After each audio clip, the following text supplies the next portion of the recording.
My fiancé, who had given me the silent treatment for 3 solid years, publicly proposed to his first love at a gala, the likes of which Hong Kong's high society hadn't seen in a decade. Later, I posted a sweet announcement on my social media, getting married soon. He called me late that night. Alara, I never said I was going to marry you. I replied with a light, cheerful laugh. And I never said the groom was you. Sometime after, a set of photos went viral, shocking the entire city. In them, the most powerful man in Hong Kong stood with his arms open, letting me rush into his embrace. Then, he willingly lowered his head, allowing me to kiss him. As I stood up, the stylist couldn't help but whisper in awe, "Miss Vance, you look absolutely stunning in this dress." I thanked her quietly and pushed the door open, only to find a considerable commotion downstairs. Through the massive, golden revolving doors, my fiancé of 3 years, Julian Zhou, appeared with a beautiful young woman on his arm. The most absurd part, she was wearing the exact same dress as me. Tonight was the gala of the decade for Hong Kong's elite. Everyone present was at the pinnacle of society, their eyes sharp and discerning. Naturally, they could tell at a glance that the dress I wore was merely a high-quality counterfeit. In my 21 years, this was the first time I had ever been so elaborately dressed up. It turned out I was meant to be a clown in full makeup. Julian, and who is this with you? Someone nosy was the first to ask. Julian squeezed the hand of the woman beside him. My girlfriend, Chloe Chin. But after tonight, she'll be my fiancé. Then what about Miss Vance? Julian's gaze fell on me, cold and distant. The engagement between my family and the Vances has been called off. For the past 3 years, the Zhou family has been more than generous to the Vances. He wasn't wrong. Without the $10 million engagement gift from 3 years ago, the Vance family would have gone bankrupt long ago. How else could my parents and siblings continue their lavish lifestyles? Julian dropped to one knee, presenting a diamond ring to Chloe. She burst into tears and threw herself into his arms. He gently wiped her tears away, cooing at her, kissing her. I watched as Chloe was swarmed by socialites and wives, all eager to curry favor, chatting with her warmly. After tonight, she would no longer be a second-rate starlet or a whispered about third party. And as for me, Alara Vance, there would be no place left for me in Hong Kong, or in the Vance family. Could you please move? A voice sounded behind me. I turned to see 2 socialite types holding plates of hors d'oeuvres, looking at me impatiently. I stepped aside. Her dress is so cheap looking. I know, right? Who knows what kind of fabric they use for these knock-offs? I bet you get a rash just from touching it. The fact she still has the nerve to stand here is so embarrassing. I walked expressionlessly towards a quiet seating area in the corner, pretending not to hear their malicious gossip. My phone rang. I answered it. My mother's voice, choked with shame and anger, came through. Alara, the Zhous are calling off the engagement. They want $5 million back. You couldn't hold on to a man for 3 years. You're useless. Find a way to get the $5 million yourself. The Vance family doesn't have a single cent. Staring at the disconnected call, I felt my heart constrict so tightly I could barely breathe. This glittering world of fragrant silks and shimmering lights had nothing to do with me. I just wanted to escape. I heard Mr. Chin returned to Hong Kong yesterday. He might attend the gala tonight. Unlikely. Mr. Chin almost never attends these kinds of events. True. The last time that man made a public appearance was on the national news. I clutched at my chest, a dull ache spreading through it, and fumbled in my purse for my medication. The rustling sound startled the 2 people talking. Their conversation stopped abruptly, and their footsteps faded away. The pain in my heart intensified into a spasm. The constricting bodice of the dress felt like it was suffocating me. I gave up on finding my pills. I needed to unfasten the hidden clasps, to take a deep breath, but I couldn't manage it. My mother had insisted I get my nails done today. They were exquisitely beautiful, but at this critical moment, they felt lethal. I tilted my head back, gasping for air. My long hair cascaded over the deck railing, my lips slowly turning a pale, ashen gray. Not far away, the gala was just beginning. My ex-fiancé and his beloved were probably sharing a sweet dance, and I might just die, silently, on this quiet deck. Mr. Chen Will you be heading in now? Adrian Chin didn't answer. Instead, taking a cigarette case from his assistant, he selected a pale gray cigarette and opened a small, exquisite box. He didn't light the cigarette, but gently dipped the tip into a fine, deep, ochre incense powder. After tapping it lightly, he held his hand out to his assistant. The assistant quickly offered a lighter. Adrian lit the cigarette. You all go ahead. I'll finish this first. With that, Adrian walked a few steps towards the deck railing. It's windy here. Sir, please be careful. The crowd around him tactfully dispersed. This time, Adrian's return to Hong Kong was a decisive move to consolidate his power. From this point on, if he said one thing, no one in the city would dare say another. The organizers of tonight's gala had pulled every string imaginable just to have him make an appearance. He hadn't been particularly interested, but since his return yesterday, he'd been plagued by his family elders nagging him about marriage. This was a welcome excuse to escape. But he was only halfway through his cigarette when he noticed a slender, fragile figure not far away. He made to stub out his cigarette and leave, but then he heard a soft thud on the deck. Adrian slowly turned his head. In the dim moonlight, the figure was collapsed on the deck, a picture of captivating vulnerability. My face must have been a ghostly blue from lack of air. The dim moonlight washed out any beauty, leaving only a slightly contorted grimace. I looked at the strange man before me as if he were a lifeline. I clutched his sleeve tightly. The instinct to survive gave me a surge of strength, and I managed to pull his arm down to my chest. My breathing was terrifyingly rapid, my heart rate completely erratic. He glanced at me and seemed to understand my distress. He actually knelt on one knee, his long fingers gripping my wrist as he asked in a calm, deep voice, "Where's the zipper on this dress?" I couldn't speak. I struggled to grab his hand again and press it against my chest. His brow furrowed slightly. He moved my hand and looked down at the neckline of my dress. A moment later, his fingers deftly undid the complex row of hidden clasps. I felt a sudden lightness as the pressure on my chest and lungs vanished. Air rushed in, and I greedily gasped for breath. I had completely forgotten that my form-fitting dress today meant I was only wearing petal-shaped adhesive pasties. And now, with the front of my dress wide open, I was completely exposed. It wasn't until a man's suit jacket, still warm with his body heat, was draped over me that I snapped back to reality. I bit my lip, my face flushing as I looked up and whispered my thanks. "Thank you. Can you stand?" I nodded, clutching the lapels of his jacket with one hand and holding onto the railing with the other, just barely managing to get to my feet. "Should I call your family or a friend for you?" I shook my head quickly. "No, that's not necessary. I'll be fine after a short rest." His phone buzzed a few times. I saw him step aside to answer it. "I told you, I have my own plans for marriage. Don't worry, I won't let Grandpa pass away with regrets." He sounded slightly annoyed and lit another cigarette. The glowing tip illuminated his stern profile. I suddenly felt like I had seen him somewhere before. Just then, he turned his head, his eyes meeting mine. I quickly looked down. He put his phone away and walked towards me. The scent of his cigarette was a bit strong, and I coughed a few times. "My apologies." He gentlemanly stubbed it out. He then gestured to the jacket on my shoulders. "You can just give the jacket to a server." My face flushed red again. I nodded and mumbled a soft, "Okay." His gaze fell to my hands. I was still clutching the lapels of his jacket. Inside, my dress was open, the skin of my chest covered only by the silicone pasties, pressed against the fine lining of his suit. It was an intimacy no one but I was aware of. I hunched my shoulders slightly in discomfort. Just as he was about to turn and leave, I spoke in a low voice. I heard your phone call just now. Could I make a deal with you?" I dared to look up at him. Perhaps he needed a wife. A wife who would cause no trouble and could disappear at any time. And I needed $5 million to buy my pitiful freedom. "A deal, Miss Vance. What kind of deal do you want to make with me?" I was so nervous I didn't even notice that he knew my name. "Do you happen to need a wife?" I summoned all my courage and looked at him steadily. "I won't cause you any trouble.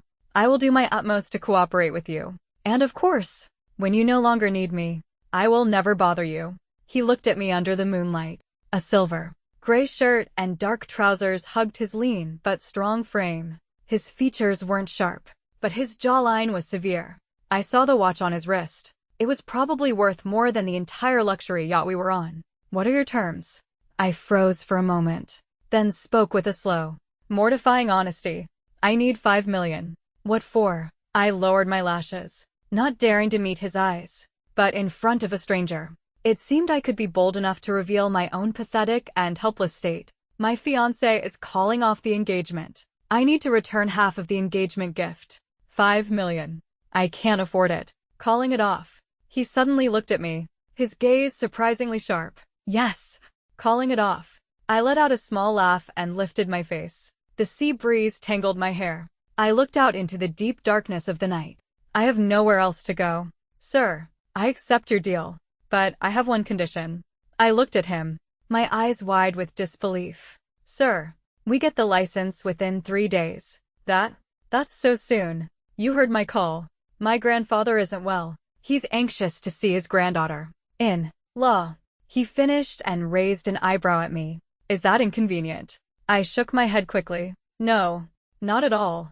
It's convenient. Then it's settled. The wind picked up, whipping my hair into a frenzy around my face. He suddenly stepped forward, brushed the stray strands from my face, and tucked them behind my ear. I'll have someone pick you up the day after tomorrow. But how will you know where I am? He didn't answer my question. As he pulled his hand back, his fingertips seemed to brush against my cheek. But perhaps it was just my imagination. He had been gone for a long time, but I was still lost in a dreamlike daze. Until a slightly drunk Julian suddenly appeared, grabbing my wrist. Alara, I've waited 3 years for you to bow your head to me, to beg me. If you were just willing to be pliant like those other women, I would have given the Princess not just 10 million, but 100. You're drunk, Julian. I tried to push him away, but a drunk man is hard to handle. He stared at me with bloodshot eyes, his gaze fixed on the jacket I was wearing. Whose coat is this? It's none of your business. Julian, none of my business. His handsome face was twisted with rage. Alara, I'd like to see who dares touch Julian Joe's woman. He violently grabbed the jacket and ripped it open. I tried to hold it closed, but it was futile. The fierce sea wind blew, and under the moonlight, a stretch of pale, soft skin was exposed. Alara, Julian murmured, stunned. In the next second, a shrill female voice cut through the air. Alara, you are so shameless. Oh my God. How could she undress to seduce someone else's fiancé? Look at Mr. Joe. He can't take his eyes off her. Chloe, you need to see the master at work. I snapped back to reality, frantically trying to cover myself. But Chloe had already rushed over, her hand raised to strike my face. What is going on here? A deep, calm male voice suddenly cut in. Chloe's hand frozen mid-air. A second later, Julian pulled her aside. I quickly took a step back, frantically crossing my arms over my chest. Hearing the voice, everyone turned. Someone gasped. It's Mr. Chen. Which Mr. Chen? Who else could it be? It's Adrian Chen. My eyes slowly widened as I looked past the crowd at Adrian, the man on the deck who had unfastened my constricting dress, the man I had boldly offered to be a wife to, for $5 million. He was the renowned Adrian Chen of Hong Kong. Adrian glanced at me once before looking away. He then turned to his female assistant and said something quietly. The assistant immediately walked through the crowd to my side, draping the suit jacket over my shoulders again. Miss Vance, let me take you downstairs to rest. I nodded stiffly, thanking her. As she helped me away, I couldn't resist looking back. The crowd had silently parted, everyone standing with bated breath, their expressions full of respect. Mr. Chen, this is all a misunderstanding. Julian, now mostly sober, explained cautiously. What misunderstanding? Adrian's voice remained even, showing no sign of anger. I paused at the corner. The assistant didn't rush me, waiting patiently. Julian's voice trembled slightly. Chloe is my guest, my girlfriend. She must have misunderstood and lost her composure. Adrian's eyes hardened with a hint of displeasure. I find it hard to believe that any of Hong Kong's debutantes would be so ill-mannered. Julian was deeply embarrassed. Chloe was on the verge of tears from the humiliation. Adrian instructed his subordinate, escort this young lady off the yacht. Julian, Chloe cried, clutching at his sleeve, refusing to let go. After years in the entertainment industry, she knew the gravity of the situation. Being thrown off the yacht like this would be the talk of Hong Kong. She would become a laughingstock, with no chance of recovery. Mr.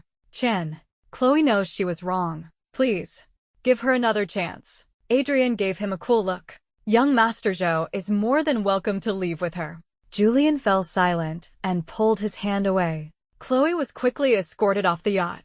The crowd on the deck quietly dispersed. No one had expected the drama to end this way. Mr. Chen.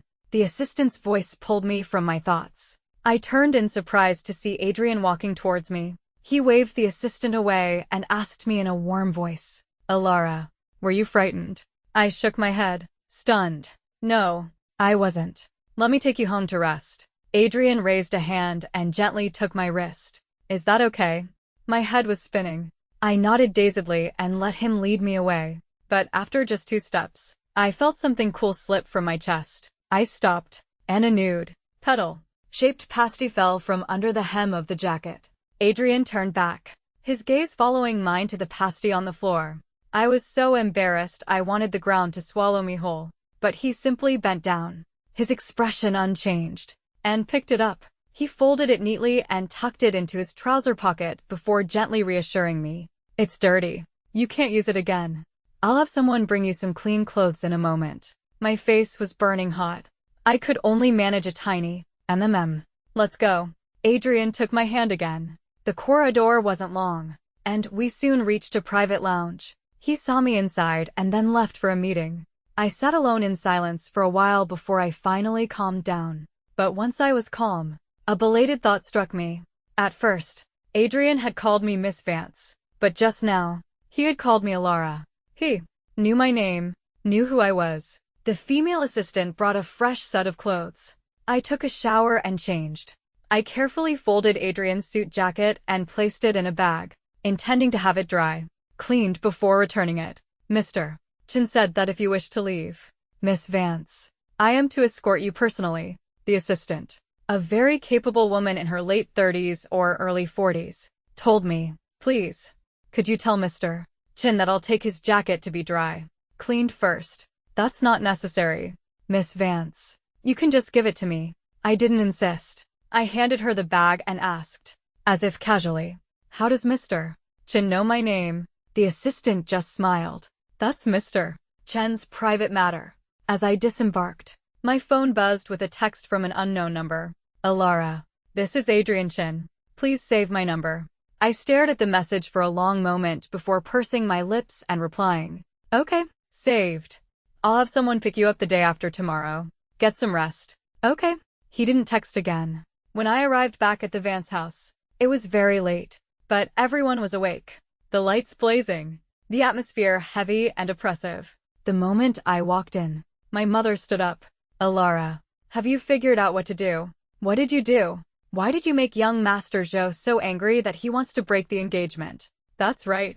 Alara, don't you know our family's business relies on the Zhous to survive? 5 million. Where are we supposed to get 5 million? Your sister-in-law is about to have her 3rd child. Are you trying to kill us? Everyone was blaming me for not being able to hold on to Julian, for not successfully marrying into his family so they could continue to bleed me dry.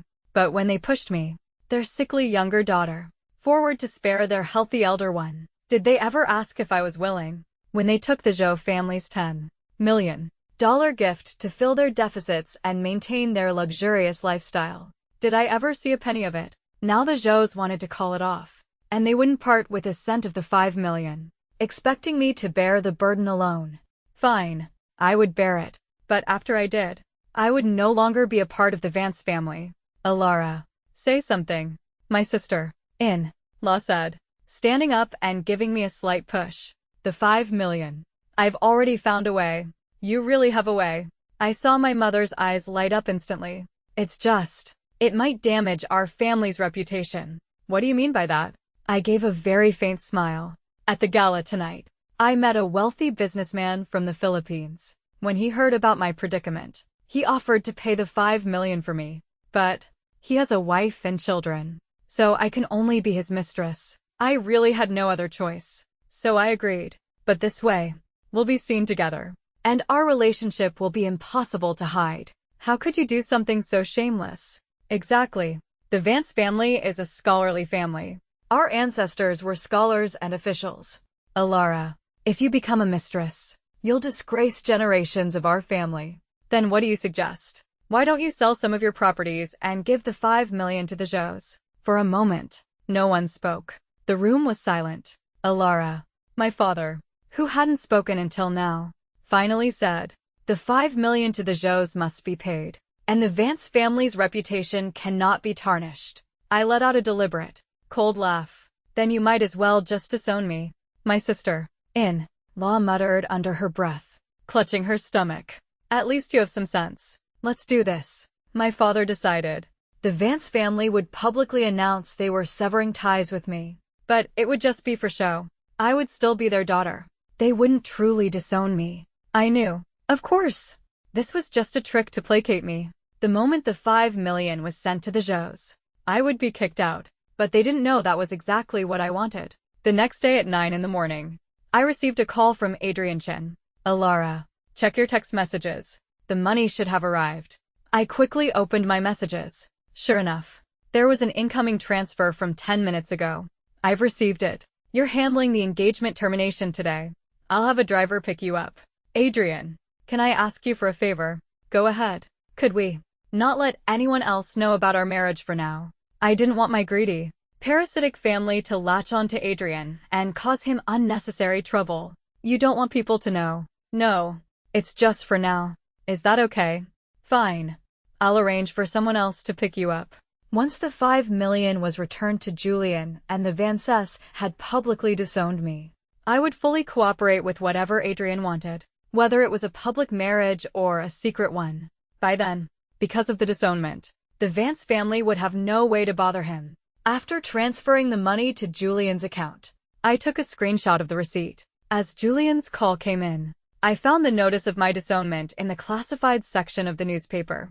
I stared at the few lines of text for a long time. Then I took a picture of that too, and carefully folded the newspaper away. Julian's voice was hoarse. Alara, where did you get the money? 5 million is not a small sum. The Vances couldn't have produced it. Who gave it to you? Tell me. That has nothing to do with you. You've received the money. From now on, we have nothing to do with each other. I was about to hang up, but Julian suddenly called my name. Alara, do you really think this was about the 5 million? Whatever it was about, it has nothing to do with me anymore. Alara, you should know that if I don't give the word, no man in Hong Kong will dare to have you. I chuckled softly into the phone. Is that so? If you don't believe me, you can try. I didn't want to waste any more words on him and hung up. The phone rang again immediately. I was about to block the number when I saw 3 words on the screen. Adrian Chin. The Vance family is disowning you. How did you know? I was a little surprised. Adrian's information network was incredibly efficient. Alara. Yes. If you're feeling hurt, you don't have to hold it in. I really hadn't wanted to cry. I truly hadn't. I had grown up with this. I was so used to it I was numb. I'm not hurt. It's just that when someone shows you kindness, you suddenly become incredibly fragile. The moment I opened my mouth, my voice was already thick with tears. Alara, you can cry in front of me. After all, starting tomorrow, I'll be your husband. The tears couldn't be held back. But before you become my husband, I've already assigned you another identity. What identity? I told him in a small, timid voice. Adrian was silent for half a minute before he finally said, So, my current identity is a 60-year-old Chinese, Filipino tycoon. And you're my mistress. Are you angry? I heard what sounded like a soft sigh over the phone. Alara, I'll see you tomorrow. Are you still going to get the license with me? I could tell he was a little unhappy just now. Get a good rest tonight. And tomorrow, wear your most beautiful dress. Adrian must have made arrangements in advance, because the entire process of getting our marriage license was incredibly swift. After we got the certificate, Adrian took me to the hospital. He held my hand the entire time, which made us look like a very loving couple. His grandfather was very ill. He could only manage a weak smile at me, but his eyes held a look of deep relief. I couldn't help but feel a pang of guilt. I was deceiving a dying old man. He must love his outstanding grandson very much and hope for him to have a happy marriage. He had no idea that I wasn't truly Adrian's wife. After leaving the hospital, Adrian had an important meeting to attend, so he had his driver take me back to get my luggage. The driver was a long-time employee of the Chin family, a man who had watched Adrian grow up. His hair was white, but he was still full of vigor. When my family saw him get out of the car and open the door for me, they all came to the same conclusion. This must be my sugar daddy, because they despised my new status as a mistress. No one paid me any attention. I brought my suitcase downstairs. Only my father said a few words to me. This is just a temporary measure. You'll move out for a while. Alara, once this blows over, we'll have you back. I deliberately asked in a pitiful tone. How long will I have to wait? That depends on the situation. Then you have to keep your word. Don't worry. As I dragged my suitcase away, I could feel the palpable relief from everyone in the Vance family. The driver took me to Adrian's private residence. It wasn't enormous, but the environment was incredibly serene. There were no swarms of maids and servants, which made me feel very relaxed. Ma'am, the master said that you should make yourself at home. He'll be back tonight. But at 8 o'clock that evening, I received a call from Adrian. He had to go to the mainland for a very important meeting and would probably be back in about a week. If you get bored, go out with friends for some shopping or tea. Don't just stay cooped up at home all day. In that case, I'll go stay at my little apartment for a few days. It's closer to Central, so it's more convenient. Then I'll come pick you up when I get back. Okay. On the third day of Adrian's business trip, a volunteer I used to work with called me. She invited me to a small charity auction for the socialite circle. The theme was one I was very interested in, a fundraiser for children with congenital heart disease. When I arrived, I saw many familiar faces. Among them was Chloe, though she was still dressed to the nines. She looked unwell. It seemed that being kicked off the yacht that day had a bigger impact on her than I'd imagined. Chloe saw me too, but just gave a sneering laugh and turned to talk to the person next to her. Is it true? She became someone's mistress. Of course it's true. Her parents were so ashamed they took out a newspaper ad to disown her. Didn't you see it? I heard her sugar daddy is almost 80. Old enough to be her grandfather. Oh my God. How could they invite someone like her to a charity event? Exactly. We shouldn't have to attend an event with someone like that. They should ask her to leave. The scene grew chaotic. The socialite who had invited me looked incredibly embarrassed. Alara, maybe you could come to the next one instead. I didn't want to make things difficult for her, so I stood up to leave. Unexpectedly, I ran right into Julian at the door. Alara. I ignored him and kept walking, but Julian grabbed my wrist. Are you here to see me? I pulled my hand free. I am not. I just heard about your situation today. Julian blocked my path again. Alara, give that money back. Why? I couldn't help but sneer. Isn't 5 million what you wanted? Alara. Julian's face was dark and displeased. I told you. All you had to do was be pliant with me once. How should I be pliant? I pushed him away again. Should I also kneel before you?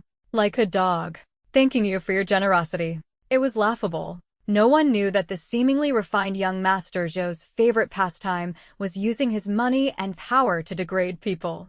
My life wasn't worth much, but I wasn't willing to grovel and be humiliated like that. Alara. Your reputation is in tatters. You need to think about the consequences of your actions, Julian said, changing the subject. To be a mistress at your age, your reputation will be ruined for life. That's my choice. Alara, I'm offering you a way out. Is that so?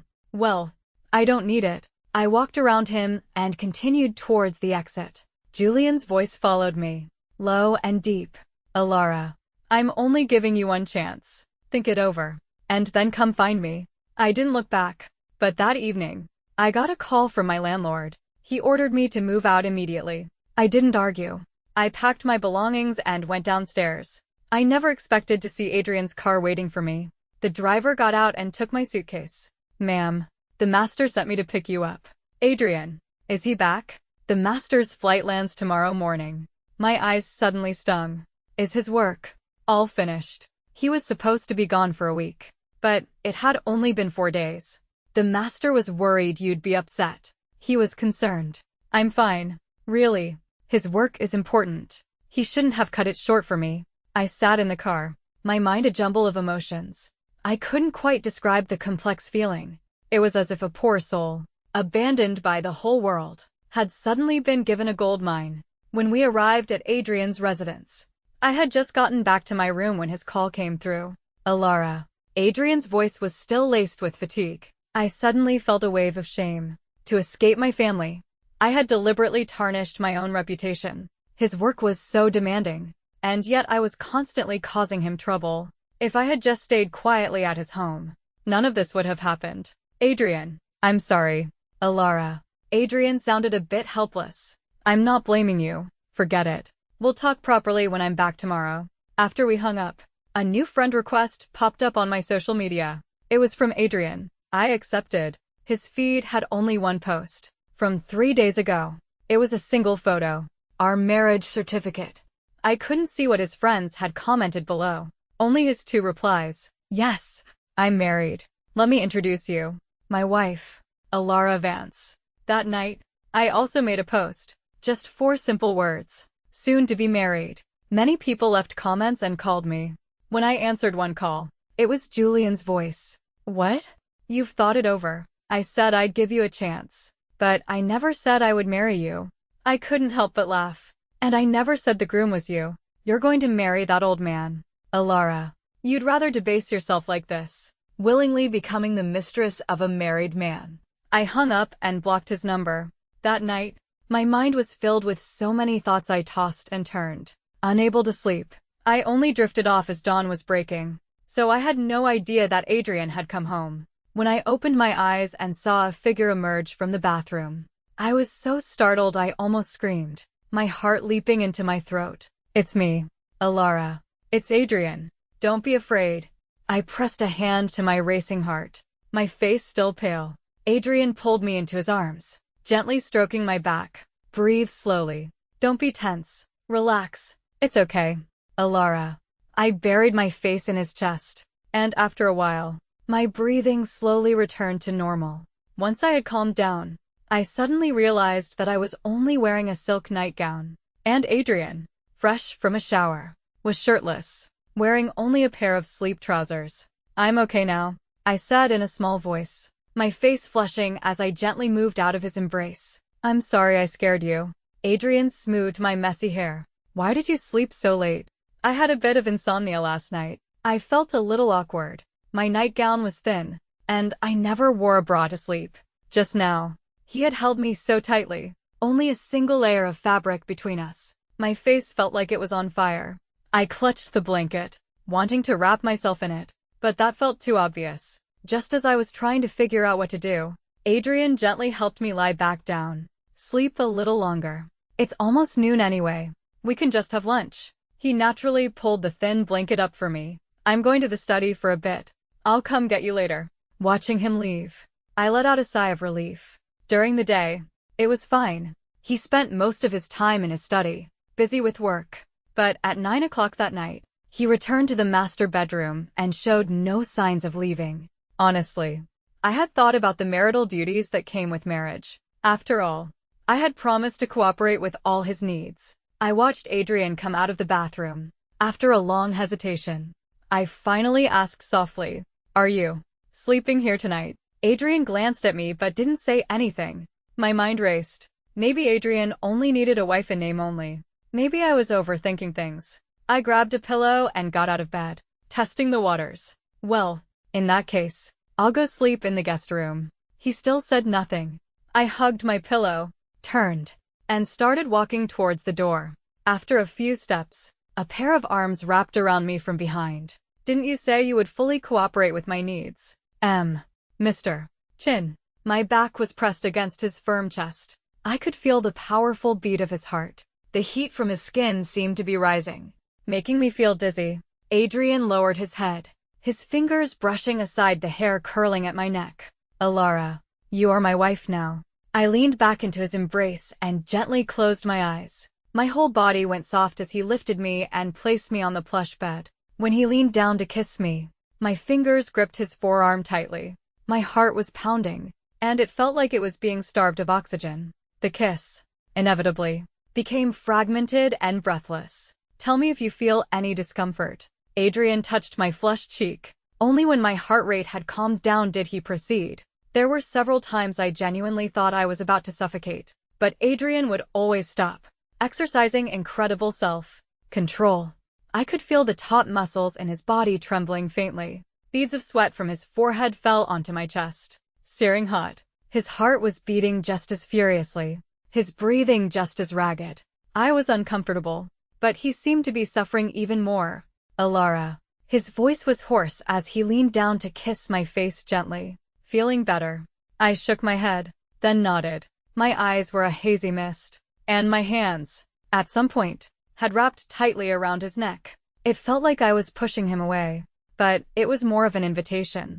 His eyes were dark with desire. For a brief moment, I had the strange illusion that Adrian Chin was in love with me.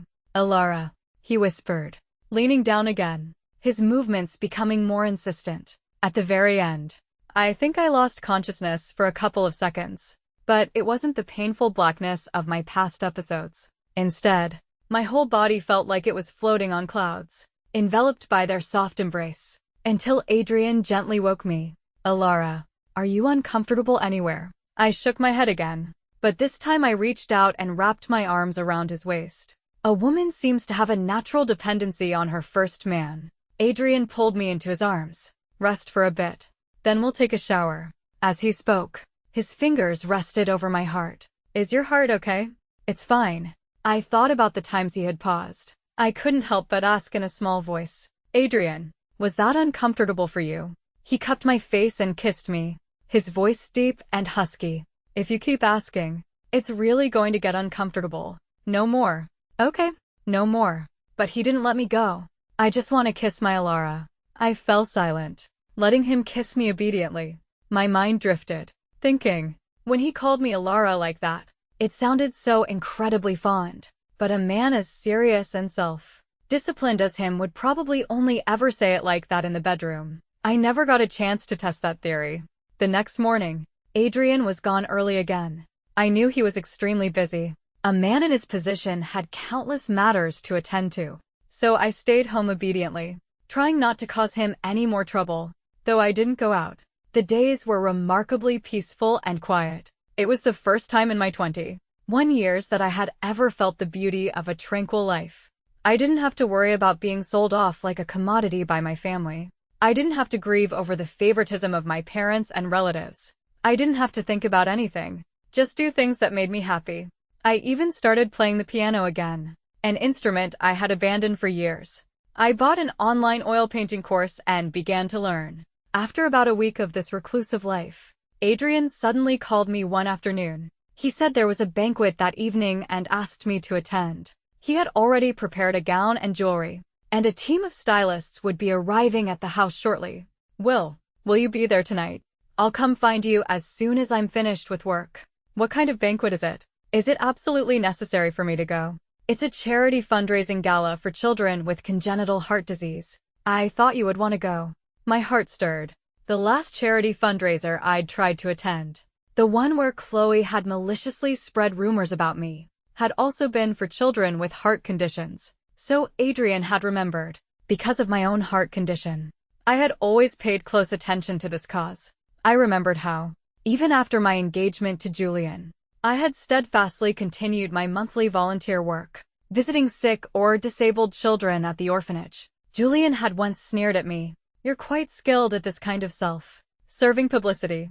But he didn't know I wasn't doing it for fame. I was doing it because I had suffered the same hardships, and I wanted to help other children like me. Adrian, of course I want to go. It's just, if you come tonight, our situation will be exposed. I wanted to ask him if it would cause him trouble, or have a negative impact. Alara, from the very beginning, you were the one who wanted to keep it a secret for a while, not me. Adrian. I clutched the phone, murmuring in confusion. I don't quite understand why he had agreed to my terms, why he had never considered hiding our marriage. Why, out of everyone, it was me. I'll answer that when we get home tonight. When I arrived at the gala, I naturally drew countless strange looks. What I found a little puzzling was that a charity event Adrian Chin would deign to attend would be of the highest caliber. The Zhou family might have the connections, but the Vance family certainly did not. Yet, Julian was here. And so was my family. When I entered, the Vances were fawning all over Julian. My own sister, Laura, was looking at him with a shy, feverish gaze. Alara, you have the nerve to show your face here, Laura exclaimed in surprise. My mother immediately walked over, her face grim. Alara, do you know what kind of event this is? You coming here to embarrass yourself? What will people think of the Vance family? I looked at the elegant, poised woman before me, my heart now a placid lake. Didn't you already take out a newspaper ad to disown me? So, I have no connection to the Vance family. If I embarrass myself, it won't reflect on you. But you still have the surname Vance. Everyone in Hong Kong knows you're my daughter. Then what do you suggest I do? Alara, you should leave Hong Kong. Have that sugar daddy of yours take you abroad. Or back to the Philippines. Didn't Dad promise me he'd let me come back after things blew over? My mother looked at me as if I were an idiot. What fantasy are you living in? You've already been removed from the Vance family registry. Really? Of course. It's true. So, in both a legal and a familial sense, I have absolutely no connection to the Vance family anymore. That's right. Good. I turned to look around at the guests. I'm sure everyone heard Mrs. Vance's words. Alara, you should just leave. Why must you make such a scene and lose all face? Laura said, feigning a gentle and magnanimous tone. Young Master Zhou is here. Don't let him see this embarrassing spectacle. At that moment, Julian also spoke up. Alara, didn't you say you were getting married? Young Master Zhou. Her man has a wife and kids in the Philippines and mistresses all over the world. He'd never actually marry her. So, your social media post that day was a lie. Just as I was about to say something, Julian stepped forward and grabbed my arm. Alara, I'm asking you one more time. Before he could finish, the banquet hall suddenly fell silent. Mr. Chen is here. Why would Mr. Chen attend such a minor event? How should I know? But we're in for a treat tonight. Getting to see Mr. Chen in person. Why is he coming this way? Oh my God. Why is he looking in this direction? Is he looking at the eldest Miss Vance? Hearing the chatter, Laura's face flushed crimson. A look of undisguised joy appeared on my mother's face as well. I turned to look at Adrian. He was still in a black business suit, looking severe and unapproachable. For a moment, I was dazed. This man, whom I had once only seen on television and in newspapers, was now my husband. He had kissed me many times. He called me Alara. He was so gentle with me, like a perfect, wonderful husband. Alara. Adrian spoke. It was the first time he had said my name in public. Not Alara Vance, but the intimate, private, Alara. The smile on Laura's face froze awkwardly. My mother looked stunned. Julian's face was a mask of disbelief. I yanked my arm from his grasp, my eyes red and welling with tears. Adrian. He walked through the crowd and came straight to me. Your dress is beautiful tonight, and your makeup suits you perfectly. You're lovely. Adrian. I wanted to cry and laugh at the same time, just as a tear was about to fall. Adrian, in front of everyone, pulled me into his arms. There now. I was only a few minutes late, and you're already being bullied. As he said the word, bullied, his gaze swept coolly over the crowd. My mother's face turned white. Laura instinctively hid behind her. Adrian's gaze finally landed on Julian. Young Master Zhou, what were you discussing with my wife just now? The word, wife, in Adrian's sentence was like a bombshell. The dead, silent crowd erupted into a low hum of gossip. Julian, still in disbelief, stammered, wife. That's right. Alara Vance is my wife. As soon as Adrian finished speaking, my mother seemed to snap out of her stupor. She rushed to my side and took my arm affectionately. Alara, my dear, such wonderful news. Why didn't you tell your mother? I pushed her hand away. Mrs. Vance, I am no longer part of the Vance family. My mother was taken aback. There's no such thing as an overnight grudge between a mother and daughter.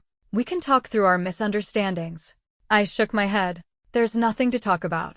I have no connection to the Vance family. The family registry is proof. My mother was sweating profusely. She looked pleadingly at Adrian. Mr. Chen, you see, our Alara is just being childish. She's still upset with me. I listened to my wife. Adrian put his arm around me, his voice cold. If Alara says she has no connection to the Vance family, Then she has no connection. Mr. Chin. My mother looked like she had just received a death sentence. Mrs. Vance. Adrian suddenly said. To my knowledge, the Vance family has not donated a single dollar to charity in the last 10 years. At these words, my mother broke into a cold sweat, trying to stammer out a defense, but finding no words. So they've never donated a cent. Then why does the Vance family fight tooth and nail to get into every charity gala? For the prestige. Obviously. How shameless. My mother could no longer bear the humiliation. She took Laura and fled in disgrace. Adrian held me. Alara, let's go home too. We haven't donated to the children yet. I reminded him in a small voice. Adrian leaned down and kissed my forehead. My assistant took care of it. Adrian. My heart.